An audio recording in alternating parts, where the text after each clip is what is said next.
dengan NIM 1405623062. Nah, saya itu adalah mahasiswa pendidikan sosiologi angkatan 2023. Dalam video kali ini, saya ingin membahas tentang pentingnya pendidikan lingkungan hidup di sekolah. Nah, dengan mengambil contohnya itu dari suatu masalah yang sangat dekat banget nih dengan kehidupan kita, yaitu banjir. Banjir yang terjadi hampir setiap tahun di beberapa daerah di Indonesia. Nah, kalau kita perhatikan, banjir sekarang itu udah kayak kejadian rutin yang setiap musim hujan itu kita udah kayak bisa nebak nih, kayak air naik, jalanan tergenang gitu ya, becek di mana-mana, terus rumah warga kebanjiran gitu ya. Nah, bahkan di beberapa daerah, banjir ini udah dianggap kayak hal yang biasa gitu. Nah, dari sini tuh muncul nih pertanyaan penting, apakah banjir ini tuh murni bencana alam atau sebenarnya itu ada peran manusia sih di dalamnya? Nah, dan lebih jauh lagi, eh, apa sih peran pendidikan, khususnya pendidikan lingkungan hidup di sekolah gitu ya, dalam menghadapi masalah ini? Sebenarnya kalau misalkan kita lihat di beberapa sekolah tuh sekarang belum ada ya, malah kayak belum ada namanya pendidikan lingkungan hidup yang khusus gitu ya, tapi adanya tuh paling di pelajaran tentang geografi atau sosiologi itu, kayak ngebahas di geografi tuh ngebahas tentang bencana-bencana alam gitu, kayak banjir, longsor gitu kan, yang itu merupakan uh, bagian dari bencana alam gitu ya. Makanya di sini penting nih, kayak di sekolah tuh mempelajari tentang ada tentang pendidikan lingkungan hidup. Oke, kalau misalkan kita berangkat dari latar belakang masalahnya, pendidikan lingkungan hidup di sekolah ini jadi sangat penting nih, karena kondisi lingkungan kita saat ini tuh kan udah nggak baik-baik aja ya. Salah satu buktinya tuh kayak banjir yang terus berulang di daerah-daerah tertentu gitu ya, kayak Jakarta, Semarang, dan kawasan bantaran sungai gitu, yang di pinggir-pinggir sungai itu rumah-rumahnya. Nah, kalau kita lihat lebih jauh, lebih dalam gitu ya, penyebab banjir ini sebenarnya bukan hanya hujan deras, tapi ada faktor lain nih penyebabnya, terutama yang berkaitan dengan perilaku manusia. Misalnya, berkurangnya daerah resapan air karena lahan hijau itu udah berubah nih menjadi bangunan, sungai yang menyempit karena pemukiman, serta sistem drainase yang tidak terawat dengan baik. Contohnya itu di daerah rumah saya, di daerah Tangerang. Nah, di sekitar rumah saya sawah-sawah, terus pepohonan gitu ya, yang untuk penyerapan air itu sekarang udah beralih fungsi. Karena apa? Karena banyak sekali PT-PT yang memproduksi gitu ya, membuat rumah gitu, untuk apa? Untuk uh, seperti bikin apa ya disebutnya, komplek atau perumahan gitu ya. Nah, selain itu, kebiasaan masyarakat sehari-hari juga nih ikut memperparah kondisi yang ada di alam. Nah, kayak masih banyak orang yang membuang sampah sembarangan ke selokan atau ke sungai. Terus padahal sampah-sampah ini tuh yang menyumbat aliran air dan akhirnya menyebabkan banjir. Nah, hal-hal kecil kayak ini tuh sering banget dianggap sepele, padahal dampaknya itu sangat besar. Banyak banget kasusnya tuh ya, kayak kita lihat di CCTV misalkan, yang deket-deket sungai itu banyak banget orang yang buang sampah sembarangan, kayak ke jalan sembarangan.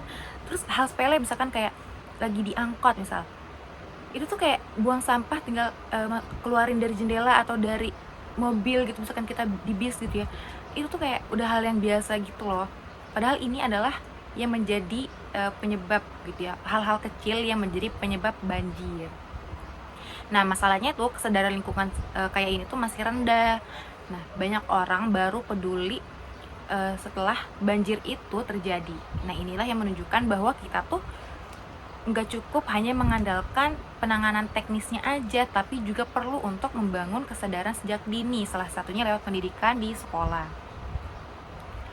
Kita next ke tentang kasus banjir tahunan sebagai contoh nyata. Nah, kalau kita ambil contoh daerah yang hampir tiap tahun kebanjiran, polanya itu sebenarnya selalu sama gitu ya. Saat hujan deras turun, air nggak bisa meresap ke tanah dengan baik, karena tanahnya itu udah tertutup sama beton, apalagi di Jakarta, perkotaan gitu ya. Nah, sungai yang seharusnya menampung air ini malah meluap karena dipenuhi sampah. Akhirnya air masuk ke pemukiman warga.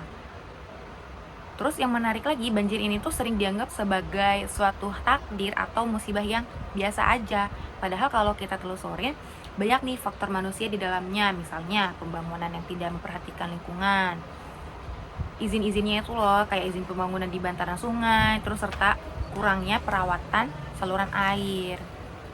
Kemudian dari sisi masyarakatnya juga, kebiasaan kayak buang sampah sembarangan kayak tadi tuh, terus kayak menutup halaman rumah dengan semen tanpa resapan atau boros air dan listrik juga ikut berkontribusi terhadap kerusakan lingkungan secara tidak langsung, hal-hal kecil gitu loh padahal.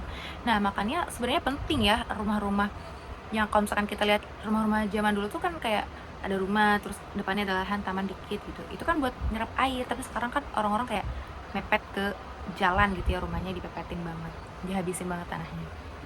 Nah, kasus banjir tahunan ini tuh menunjukkan bahwa masalah lingkungan ini bukan sesuatu yang jauh dari kehidupan kita, tapi justru dampaknya itu benar-benar dekat dan nyata. Karena itu pendidikan lingkungan hidup ini di sekolah itu menjadi sangat relevan untuk dibahas.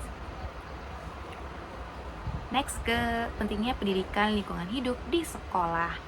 Nah, pendidikan lingkungan hidup di sekolah ini bukan sekedar mengajarkan teori tentang alam atau ekosistem alam gitu ya, tapi lebih daripada itu, pendidikan ini tuh bertujuan untuk membentuk sikap, kebiasaan, dan juga cara berpikir siswa terhadap lingkungan. Nah, lewat pendidikan lingkungan hidup, siswa ini diajak untuk memahami hubungan sebab dan akibat mengapa terjadi gitu ya, terjadi bencana alam, kerusakan lingkungan gitu ya. Mereka ini jadi belajar juga nih bahwa membuang sampah sembarangan itu bisa menyebabkan banjir, bahwa menebang pohon sembarangan itu bisa menghilangkan daerah resapan air, dan bahkan kebiasaan boros listrik itu berkontribusi pada perubahan iklim yang membuat cuaca itu semakin ekstrim. Nah, tadi yang kayak menebang pohon sembarangan ini masih hangat banget di topiknya. Kita belajar dari kasus yang sekarang di 2025 akhir tahun. Itu kan Sumatera terjadi bencana banjir gitu ya.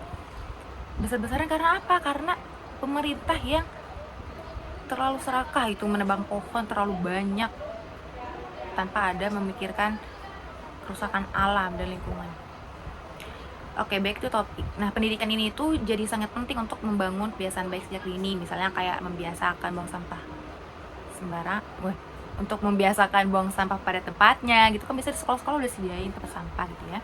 Juga menghemat air dan listrik di sekolah, terus menjaga kebersihan lingkungan, dan juga peduli terhadap kondisi sekitar. Nah, kebiasaan-kebiasaan kecil ini tuh kalau ditanamkan sejak sekolah akan terbawa sampai mereka dewasa. Selain itu, pendidikan lingkungan hidup juga melatih siswa untuk apa? Untuk berpikir kritis. Mereka tidak hanya menerima banjir sebagai hal yang wajar, tapi mulai bertanya, kenapa sih banjir itu bisa terjadi? Siapa sih yang bertanggung jawab? Dan apa sih yang harus kita lakuin kalau banjir itu terjadi? Nah, dari sini tuh siswa belajar bahwa menjaga lingkungan adalah tanggung jawab bersama, bukan hanya tugas pemerintah. Nah, sekolah juga memiliki peran strategis untuk menjadi tempat pertama di mana nilai-nilai ini tuh bisa ditanamkan secara konsisten melalui kegiatan sederhana kayak kerja bakti, penanam pohon, pengolahan sampah, dan juga penghematan energi. Pendidikan lingkungan hidup ini juga bisa diterapkan secara nyata, bukan hanya wacana. Nah, sebagai penutup, bisa kita simpulkan bahwa pendidikan lingkungan hidup di sekolah ini sangat penting untuk menghadapi masalah lingkungan yang terus berulang. Salah satunya banjir tahunan di beberapa daerah. Nah, banjir ini bukan sekedar bencana alam, tapi juga cerminan dari rendahnya kesadaran lingkungan bagi setiap individu. Nah, baik di tingkat masyarakat maupun kebijakan.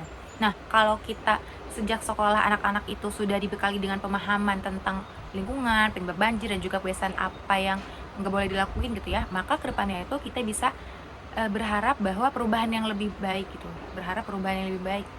Dan juga banjir itu udah minim gitu ya, minim terjadi, bukan sebagai hal yang biasa aja, tapi sebagai masalah yang bisa dicegah bersama-sama. Nah, pada akhirnya pendidikan lingkungan hidup ini bukan hanya soal menjaga alam, tapi juga soal menjaga kualitas hidup manusia, dan juga semua itu bisa dimulai dari sekolah. Oke, segitu aja. Terima kasih. Wassalamualaikum warahmatullahi wabarakatuh. Bye-bye.